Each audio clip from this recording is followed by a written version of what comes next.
Elliott, Billy Soul, Jorge Ramirez, and Al Dillon, the best soldiers I've ever known. Men I trusted with my life were butchered like animals. It was a nightmare. We walked in with guns, but it had perfect camouflage, advanced weaponry, and could see heat. It was strong and smart, a pitiless hunter. I waited, I watched, and when I understood it, when I saw how it hunted, I killed it. As it lay dying, in a final fuck you, it activated an explosive device. I barely escaped that blast. My radiation sickness and the crater of the explosion are the only evidence it ever was here.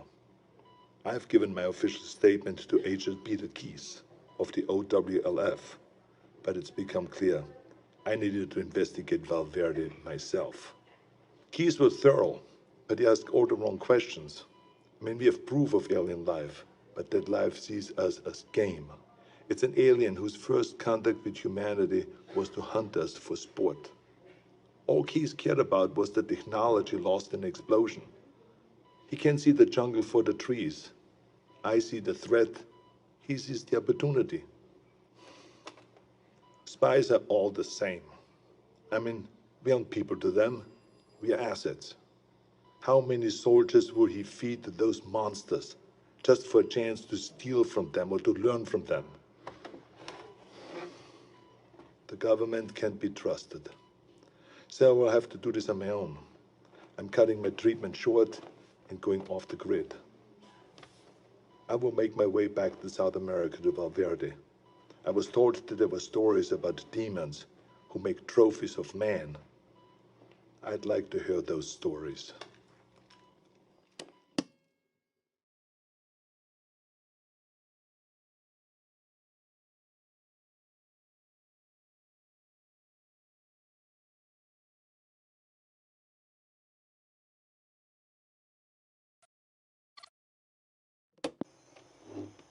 April 8th, 1991. I'm not dead yet. I'll admit, I regret not curing my radiation sickness before I left. It made leaving the country difficult. I cashed in a few favors, took one too many off-the-book flights in rusted-out buckets, but I made it back to Valverde.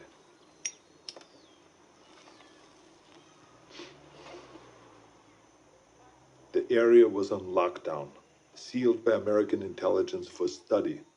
The complex centered on a crater from the alien self-destruction. I found the scientists slumming in a local bar. A few drinks, a couple of threads later, he was ready to talk. It wasn't much, barely anything I didn't already know. The blast emitted a form of radiation they'd never seen before. Some believed it was extraterrestrial, some didn't. Either they're not too bright, or there's nothing to find. I decided to let them keep searching in vain. It kept them busy and off my trail. I've been touring villages and small towns using the cover of an author writing about South American folklore. I don't know if any of them bought in, but they took my money and told their stories. The closer they were to the jungle, the more stories of devils in the trees. Some were bullshit, made up on the spot, but some carried consistencies that I couldn't ignore.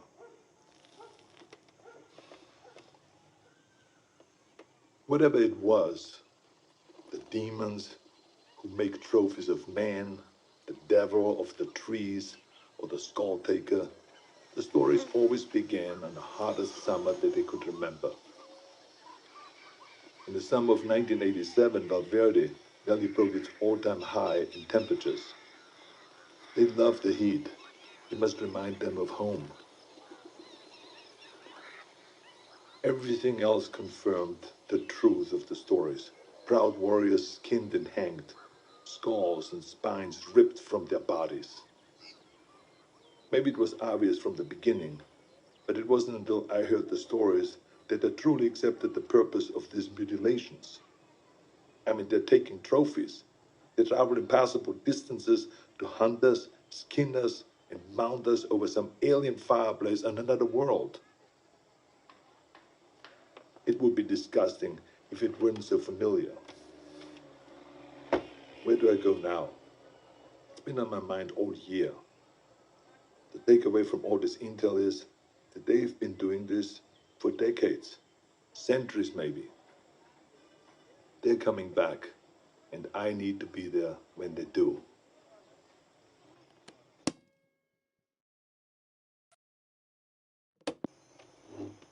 April 8th, 1991. I'm not dead yet. I'll admit, I regret not curing my radiation sickness before I left. It made leaving the country difficult. I cashed in a few favors, took one too many off-the-book flights in rusted-out buckets, but I made it back to Valverde.